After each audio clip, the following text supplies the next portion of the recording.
I think, yeah, I mean, I suppose there's this competing sense of like, on the one hand, okay, I can tell this is working for her. She's into this. I can tell she's into this. But then there's this other competing sense of, okay, but I ought to mix things up and blah blah blah. So your overall advice would be, if it seems to be working for her and she's getting into it, keep doing that for a period of time, right? And then you can mix it up. Like, that's the thing as well. Most women are multi-orgasmic. Most women, they can get a lot of pleasure. So I would always encourage men to focus on sharing a lot of pleasure, and ideally to give one orgasm to the woman even before penetration through clitoral stimulation and through foreplays. And then that's the thing as well, is that most men, they don't realize that if they take the extra time at the beginning to really make sure that their partner, they can really get a lot of pleasure and especially have an orgasm, then they can almost do anything that they want in the bedroom. Because guess what? Your partner is satisfied. A lot of women never had an orgasm in their life. So if you're the first one, well, she's going to think that you're fucking good and you will feel amazing about that. And then you can say, hey, look, like, I want to try this thing. She's like, yeah, you already gave me so much pleasure. We can do what you want, homie. Yeah, for sure. No, fascinating stuff, man. What else is there off the back of that? Yeah, I suppose a rule of thumb is you want to be trying to get her off before you get off, because the problem is when the guy gets off, as we know, we tend to have this, this energy drop. You're just like, and then, you're done for, well, a period of time afterwards. There's got to be some recovery time. Whereas for her, it really depends. Yeah. Yeah. Whereas for her, it's not quite the same. Like, her recovery time can be very quick, right? Yeah. And so one thing that I would also encourage men, like, we're going into details, but if you focus on her clitoris and if you give women a lot of pleasure through the clitoris, especially an orgasm, then it can be very sensitive after that. It doesn't mean that she doesn't want to have sex anymore, but that means that she wants you to focus on other body parts. So one thing that I advise is give her a lot of pleasure, maybe through oral sex or caressing her clitoris. And then when she had a lot of pleasure or an orgasm, stay in touch. You can continue to touch her body. You can go back and kiss, and then maybe move to penetration. But play with it and ask her. Like, most men, they try to read in their mind, oh, because she told me to stop when she had an orgasm, that means that she doesn't want sex. She never said that. Okay. So one thing is to not, like, think that like, if you're not sure, ask her, she will tell you, but in a sexy way, So tell me, are you done for the night, or you think that we can go in for a second round, because your body right now is arousing me a lot? Yes. No, that's a good way of putting it. Any tips on how to? Well, actually, I suppose we covered this. Tips on how to talk in a dirty way or a naughty way, but in a way that is authentic. Deeper voice, I would say, like, making sure that you speak with your Chris Voss used to say, your late night DJ voice. Yeah, and I like that. It's very sensual. It's very sexy. Also, practicing before. Most men, they rush into very dirty words, but that can be very degrading for some women, because the mistake that most men, they do, for example, they want to call a woman their little bitch, and there's nothing wrong with that. But maybe the woman you're with, she had an ex-partner who used to beat her up and to say, you're such a little bitch. So if you go in the bedroom and you say, hey, you're my little bitch, she's going to go back to this moment and she's going to be, there's no way I'm having sex with you. So also, for me, it's important, and we go into BDSM and domination, submission, about safe words, about communication before.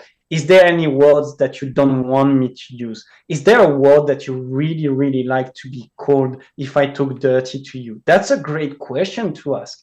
And she will tell you, oh, actually, there is this. And what if I call you this word? Actually, that feels nice. And then you can play with it. But again, I would... And sometimes I would agree that you can use a word if that comes to your mind, but know that you can be into tricky territory when you do that. Yeah, it's always a bit risky, especially with somebody, if you're you're new with her because you don't really know. And I suppose with a new partner, all of this stuff, it's a learning experience because women are all somewhat different. And I think it even talks about this actually in that David Buss book. Actually, it's like it's very hard to be just good in bed with everybody immediately. Yes. Because some women can't come through, vaginal intercourse. They can only come through clitoral, stimulation. Other women, right? So there's so many variations, and you don't know really what you're working with before you guys get together, right? And for me, that's the beauty of it. Most men would be like, oh, that's so complicated. But if you switch your mindset, we go back to the idea of mindset. If you actually find that exciting, oh, that's great. A new partner, that means like new things to play with, new things to discover. Then you will have the best sex of your life. Yeah, for sure.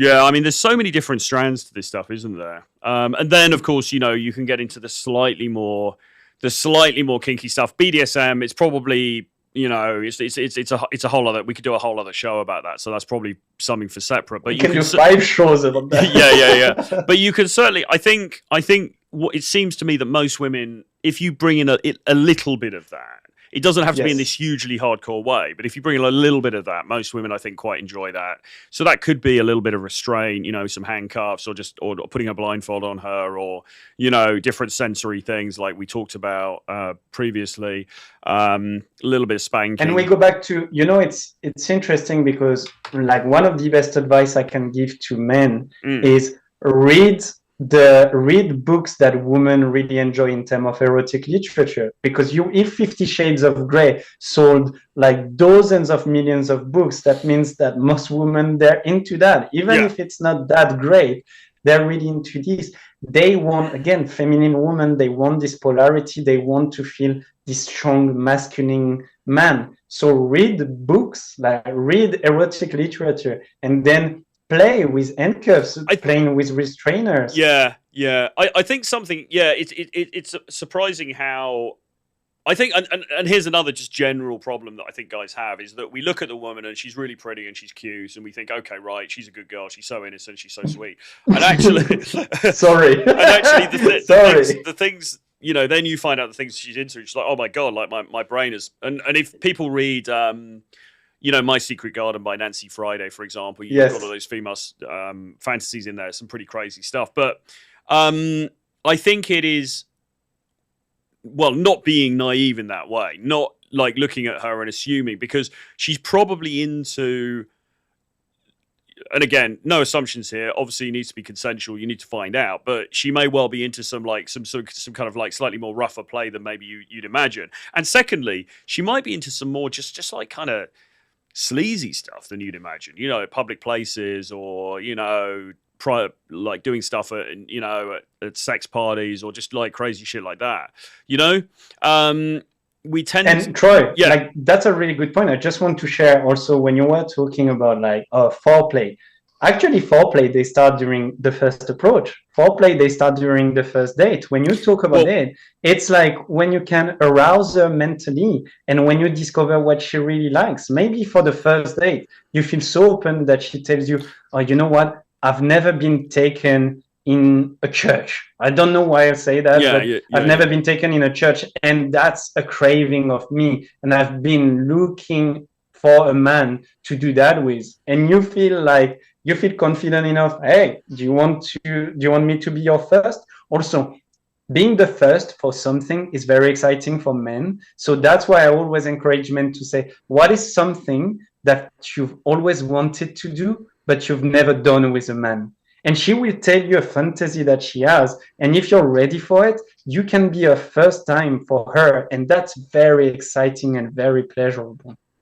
Yeah, no, absolutely, yeah, exactly, and I mean, yes, I mean, some of the stuff that they're into. Once she opens up to you, once she feels comfortable with you. So talking about the foreplay thing. So I had there was an experience a while ago with a woman, and basically, I'm not going to go into details, but basically, what happened was we were out and about. We were in a fairly public place. We got into, we got somewhat intimate.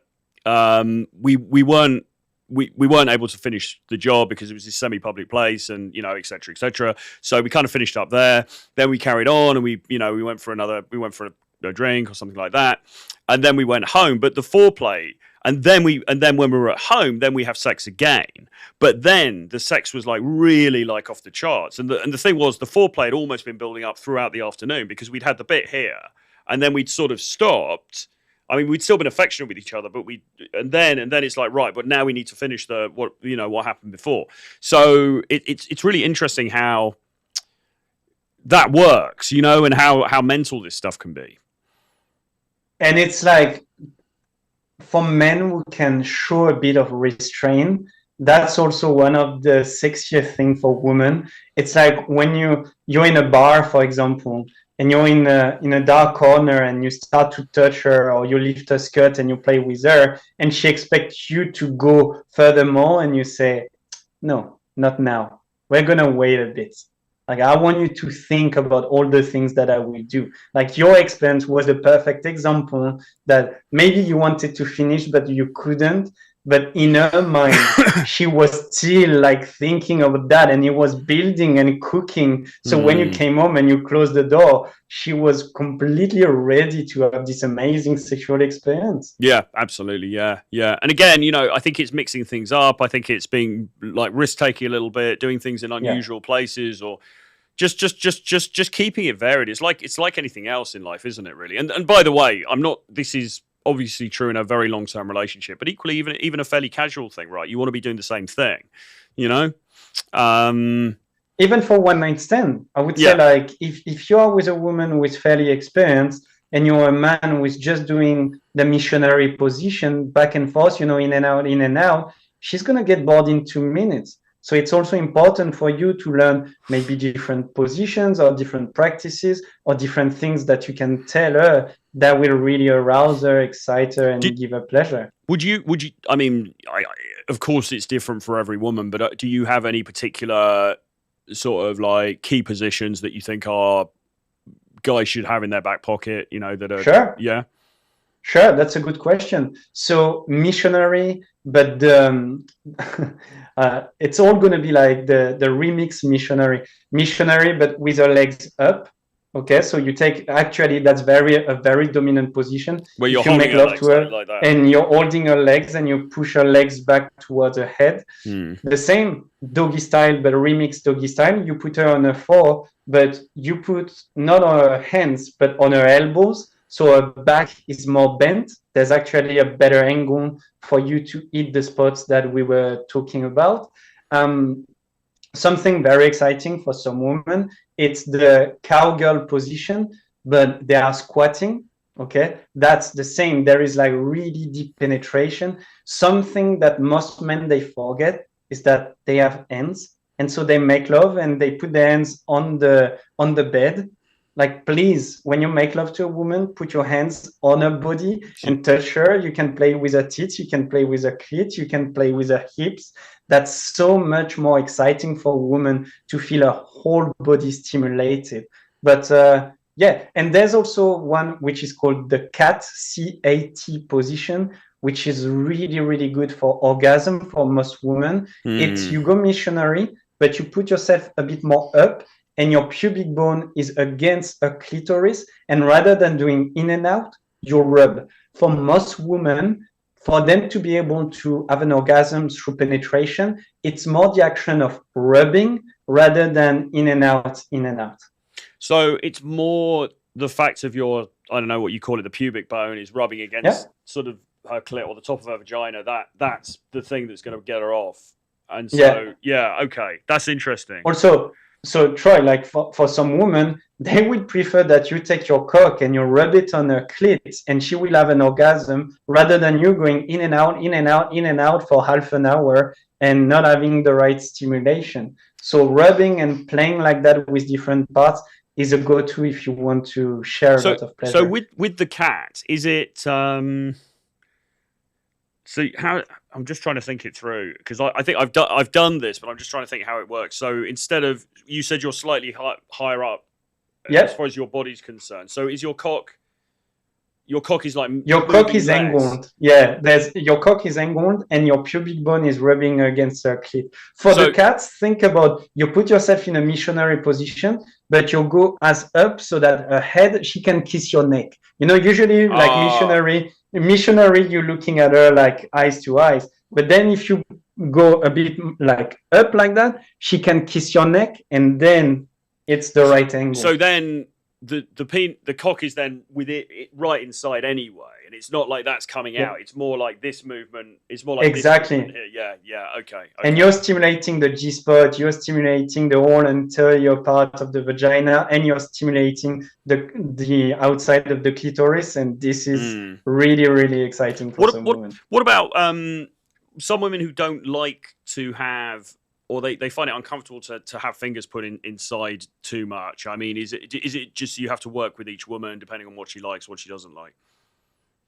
I would ask her, because that's something that most women who are not comfortable with a practice in general, it's because they had a bad experience in the past. And we can talk about anal sex, for example. A lot of women, they are not into it because a guy before tried to rush things. So one thing that I would always say is to ask, oh, why don't you like it? Oh, because I was with a guy and that was very painful. Yes. Okay, but what if you were with a very experienced gentleman who can show you that it can be pleasurable? We can try, and you can say no when you want to, but I can bet that if you're with the right man, you would enjoy it. And most women actually would be like, okay, if you take your time and if you're sure that it's going to be pleasurable, but I want you to know that if I say no, I say no. Yes, of course, I respect that. But then let me show you that you can enjoy it. And look, you're showing your dominance, you're showing your sexual confidence right there as well. So it can help the woman to ease into this practice. And if she says, no, I don't like it and I never want to do it, okay, fair enough. Let's find something else to play with. Yeah. I mean, do you think sometimes with some of this stuff, sometimes it can be too sensitive too soon? I mean, certainly like clitoral stimulation, like that can be I guess it depends on how hard you go and like at what sex, you know. But sometimes you need to. It really depends on the build-up. But I would say, like, if you take your time during the first date and you're able to talk about sex and you take your time during foreplay, most of the time, women, they will be aroused enough that they will enjoy, you know. Unless you are with a woman who is a virgin or very, very inexperienced and you need to take extra time. And some women actually, they suffer from some condition that is really painful for them to have penetration. So if it's the case, if you're really into this woman, then learn other practices to give her some pleasure. I know some women who hates penetration, but they love BDSM. Why? Because they feel very feminine when a masculine man is whipping them or emotionally degrading them, and at the same time they can get pleasure without having penetration. So adapt as well. Yeah, absolutely. Well, listen, I mean, we've been on for an hour and 40, so I mean, it's as always been a fascinating conversation. And it's flying together. I know, and there's loads more we could talk about. But for the sake of this one, maybe we start to bring it to the close. I'm not sure if there's been any more questions really, but if anyone has got any more questions, put them into the chat. I mean, JBB, who comes on here quite a lot, he says, you know, if you want to be a friend to get laid, that's what makes you creepy. They don't want to bang their gay best friend. Absolutely. Young Guns asked a few questions here, which are slightly off topic, so I didn't really go into them. But how do you increase your testosterone levels? What are your top 3 most important tips? Have sex. Have more sex for testosterone. Like having more sex without ejaculation naturally boosts your testosterone. Yeah, and then JBB says, I know you shouldn't shit where you eat, but the workplace is great for attracting women. It's worked for me for many times. Not until later I realized it's because of who I am at work. Well, I mean, whatever works, man. I mean, I wouldn't recommend that guys are rizzing it up at work all the time for obvious reasons. But I mean, if you meet, I mean, yeah, you know, people still do meet at work. If you meet somebody who's pretty obvious you guys are into each other, then I'm sure, I mean, you know, just be aware of any potential consequences. Look, I'm French, and in France, like, but it's true. The biggest place for people to meet and to have sex is actually at work. It's still at work. I know it's in the US, it's a big no-no, but in France, it's like still quite big, actually.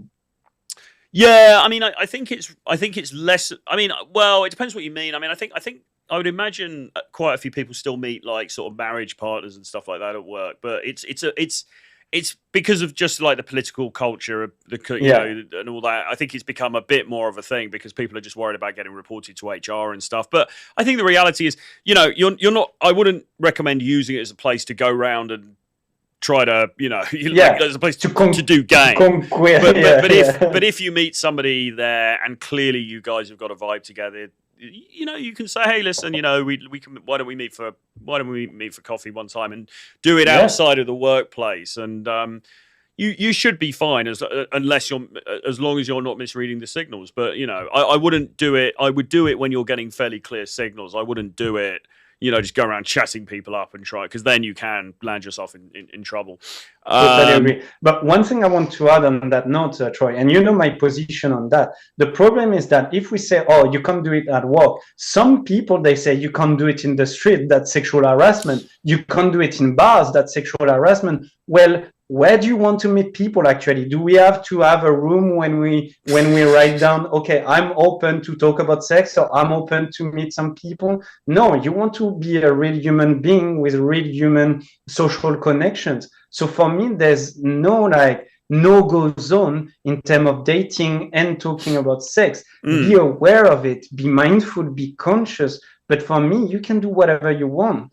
Like if you start to stop yourself, you won't live your life the fullest. So it's mm, also important, like the work we do together, is to help men and women to start to live a full life, to start to mm. live their life the fullest. It can be sex, and look, in terms of sex, that's one of the biggest taboo on us. But once you realize that you can talk about sex, that you can be sexual and you can have great sexual experience, your life completely changed. Yeah, I mean, no, you're fair enough. I mean, point well made. It's unfortunately, I was thinking more about just in case you get into trouble and blah blah blah. But I think the reality is, even today, it as long as you're not being ridiculously, doing some ridiculous shit, you should be fine in most circumstances. And I do agree. I mean, it's perhaps we need to push back more on the a culture where it is increasingly becoming difficult to talk to anybody anywhere.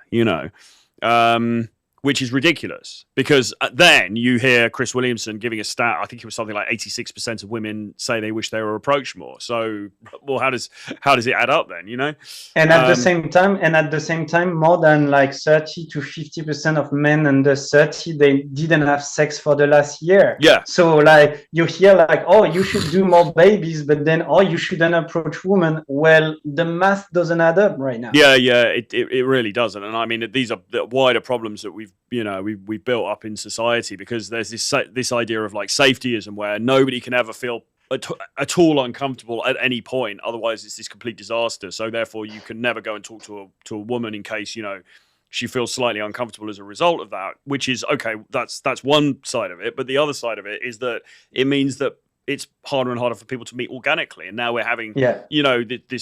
problems with the birth rate, problems with increasing virginity, people loneliness epidemic.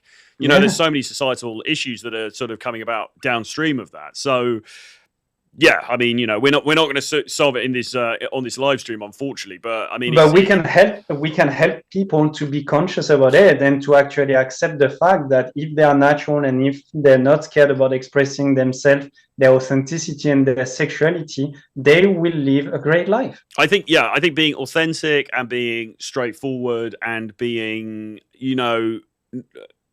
sure of yourself, not creepy, but you're sure of yourself. You're a masculine guy. You go in. It's not about being crude. It's not about being disrespectful. But it's about it's being a gentleman, but having that little bit of edge about you. I think that could be very very powerful, and that's Yeah. obviously been a big part of our message. The stuff I'm doing with James and everything, as you know.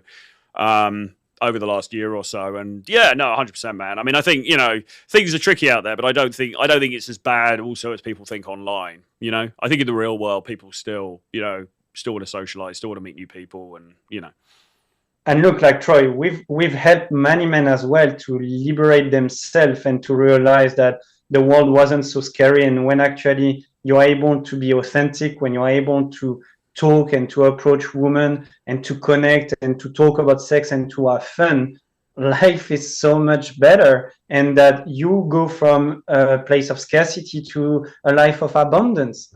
And then you ask yourself, why I never felt like that before? Well, because they told you that it wasn't possible. But guess what? It's possible for men and women. And that's why I love what you're doing and we're doing together, because my life mission is to allow people to allow themselves to have great sex and to have a great life. Absolutely, indeed. And, you know, vive la France! What a place! Sex. Vive la sex! But what a place to end it. But so we are going to be obviously doing more work together. Hopefully, we'll get to do another one of these shows soon, and we can talk about some different aspects of this stuff. Because again, there's so many strands to this. We are looking, and we'll release more details about this as you know. So watch this space or certainly on my social media. I'll be putting out more details about this. But we are looking to be doing a private webinar for guys, aren't we? So where we're going to be talking about how to give women optimal pleasure, I think is the topic that we're rounding on. So that's something for them to look forward to, right? To become an amazing lover, because as we discussed, like that's not something that you learned at school or with your family. And that's something that we really want to do, is to help men to be sex savvy, you know, because there are things that you can learn to don't do and to do that will increase your sex of giving and sharing a lot of pleasure with women, but also more importantly, as importantly as that, is to receive and to enjoy great pleasure for yourself. And and another thing that's I guess is worth mentioning, I'm not sure if we have, is that of course women also greatly enjoy giving their man pleasure as well. That's the other part of this, right? In fact, sometimes some women, I get the sense they almost enjoy pleasuring you more than getting off themselves, if that makes sense. Yes. And so it's very difficult for men to understand that when they are with a woman and she says, I really want to give you pleasure, because again, most men today, most young men, they are scared of receiving pleasure, receiving compliments. And so a lot of women, they actually enjoy that. They enjoy to receive, but they also enjoy to give pleasure. So I remember, like, quick story, but when I suffered from premature ejaculation, it was all about giving women's pleasure, giving women's orgasm, because I couldn't receive pleasure for myself because I would ejaculate too quickly. But when I started to realize that I could get pleasure for myself, my sex life completely changed. And I was like, wow, I missed out on so many pleasure and experiences because I didn't allow myself to receive pleasure. Yeah, absolutely. Good stuff. Okay, well, listen, you're not really, I mean, obviously if anybody watching this or who watches the replay, if you want to have a consultation with Thibaut, Mr. Bonaparte, Mr. T, obviously you can do that. You can email me, troy@realtroyfrancis.com, and I'll put you in touch. I'm not sure whether you are really public on socials at the moment, are you? Or is there anywhere they I'm a bit under the radar, and there is some project that will come soon. But for the moment, the best is to reach out to you, Troy. And that's also like when we do these things together, I think this dynamic that we have and the one that I have with James, for example, it's really like the two sides of the coin, you know, like the dating, seduction, how to connect with women, and then like once you close the door, how to give and to share with them amazing pleasure. Absolutely, man. And look, I mean, and the two things really come together as well, don't they? Because it's about confidence, and if you have sexual confidence, then even from the initial approach, that's going to shine through. And sometimes also, you know, I don't know about you, I've heard about guys. I've probably done this myself in the past, actually. You go on a date and you're so unconfident about what comes next, what's going to happen in the bedroom, that you don't, even if she gives you kind of an open goal, you don't take it, you don't take her home because you're scared, and then you've lost her, right? So sexual confidence or having some competency in this area is so important, even before you get to the bedroom.